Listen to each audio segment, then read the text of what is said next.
do you feel about the offense coming into this one? You guys are facing one of the Big 12's or the Big 12's bottom defense in pass defense. How do you feel about the passing game coming into this?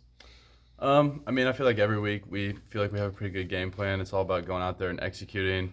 I'd say for this week it's going to be important, I guess, just to ID what they're in. A lot of Big 12 defenses, just like this one's going to try to disguise what they're doing, switch up a lot of coverages. I know they play a lot of DBs, trying to move them around quite a bit. So kind of just IDing what they're in is going to be important, and then getting a balance between the run and the pass going. Skylar's had back-to-back weeks where he's hit his career high in single game yardage. Do you feel like he's continuing to take those steps forward?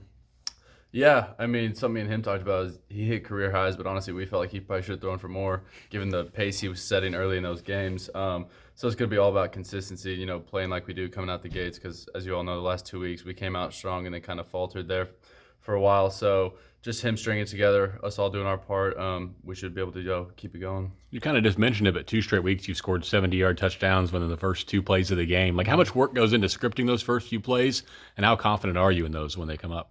Yeah, we're usually really confident in all the openers because, we know pretty much from Thursday on what we're going to be looking to run to start the game. And so then going through walkthroughs and stuff, you can kind of refine those first few plays, make sure everyone's on the same page. That's been really helpful. And then just to start like that is huge for the team, huge for the offense. So I think what's going to be big is continuing to do that and then being able to string it together after that. How many plays do you guys usually script to start out games? We usually script the first 12 plays. Dependent upon, what happens throughout those drives. Third downs and stuff would obviously change all that, but sure. Last time you guys were in Lubbock was the first time you and Skylar really kind of connected. What memories do you have from that game? Yeah, it was a wild game down there. I just remember we started pretty well, then we kind of hit a rut, and then Sky had to come in off the bench. I know we were down 11 in the fourth quarter, kind of looking like we were out of it, and I was really proud of how the team, kind of stuck together. It's really proud of how Skylar played coming off the bench like that and helping us overcome 11-point deficit in the fourth, taking it into overtime and winning the game. All the numbers would say you've been kind of a big play receiver through your career, but you're not really described that way a lot. Do you ever feel that way or notice that stuff too?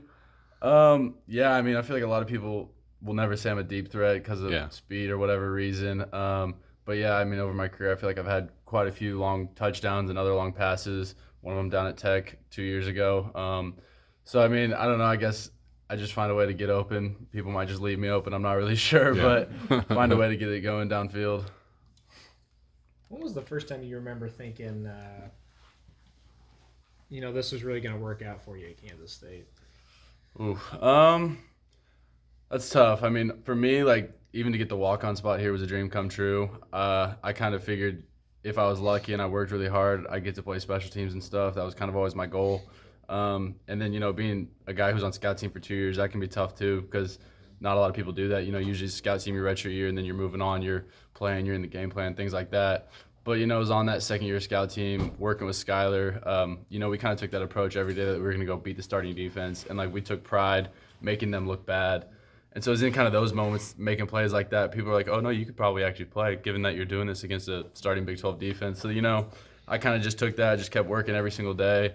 And then kind of that second spring, I went from being a nobody to kind of in the mix with some of the starting guys. So that was probably kind of the turning point. How much did Josh cheat in that race last week, and how did that whole thing feel for you? No, he didn't cheat at all. We were both kind of leaning at the snap, and then when the person said go, I kind of stumbled my first 3 or 4 steps. So I kind of got out to a bad jump anyways. And then I was hoping I'd close on him later on, but he took off on me. So that was a fun moment, though. You should have said you're racing to the back of the end zone. Right. Yeah, I finished through the line. He got a little too confident with it, but yeah, I kind of stumbled coming out the block, so I knew I was toast. But did he throw up the peace sign as he was crossing the line there? Yeah, he hit the Tyreek Hill the deuces as you run by, which is part of it all being fun, kind of the trash talk we had going back and forth. So it was fun to get to do that and stuff like that. Obviously, as Coach have said, it probably wasn't the best idea if someone were to get hurt, but I think neither of us really opened up too much, so we were kind of toning it back a little. Given, how much you've surpassed expectations, what do you think senior day will be like for you when you reflect on everything?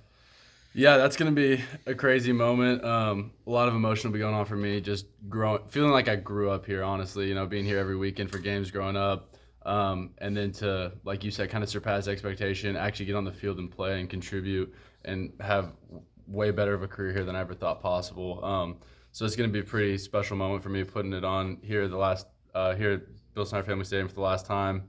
But it's just going to be a pretty cool moment to kind of soak up. I haven't done a whole lot of reflecting on what I've been doing here throughout my whole career because I don't want to let that all get too big, get too much in my head.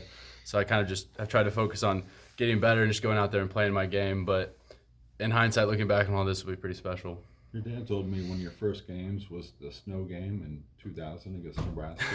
You remember that? I would say I honestly don't remember much of the game being here. I remember rewatching the highlights of that many times growing up. But that's kind of what I mean by I honestly sometimes feels like I grew up here because I can't even really remember what my first game was. I just remember always being here on Saturday, tailgating in the parking lots, coming to games my whole life. I was talking with Jordy this morning about being a walk-on from the state of Kansas, being a wide receiver, and just the path. What is that drive? How would you describe that drive that a walk-on has from the state of Kansas, coming to Kansas State and sticking with it? Right. Yeah, like I've always said, I think it's hard for anyone coming in here, but it's obviously going to be even so much harder for a walk-on just because you're always going to be the bottom of the totem pole starting out. And I mean, you have to work and grind for every opportunity you're going to get because a scholarship guy, the sad truth of it is a scholarship guy is going to get 10 opportunities before a walk-on gets one. And so when you do get that one opportunity, you better be ready to go make it count because it might not come again. So you got to kind of always be working. But with that being said, sometimes the walk-ons just have a better mentality of, we got to go to work every single day. And so you're just going to outwork some of your competition from that. But like I said, the opportunities are going to be scarce, so you got to be preparing every single day to make the most of that one opportunity. And then once you do, then they start to pile up, and you keep making the most of them. And then all of a sudden, you're a guy, and you're in the mix, and everyone kind of forgets that you were walking on in the first place. And your dad said you were kind of a Jordy fan growing up? Oh yeah, huge Jordy Nelson fan growing up. I mean, he was kind of an inspiration to me, being like, oh my gosh, he was a walk-on from the state of Kansas. I could try to be that. I could try to do that. And I mean, to some degree, that's kind of the legacy I want to leave here is for kids all across the state of Kansas. I want to be someone that they can look up to and be like, I can do that if I put in the work, put in the time and keep working every day to improve and get better. I want to be kind of image because I know a lot of kids in this state get overlooked recruiting wise and stuff like that. So it's if you keep putting in the work and you stick with the process, you can do it.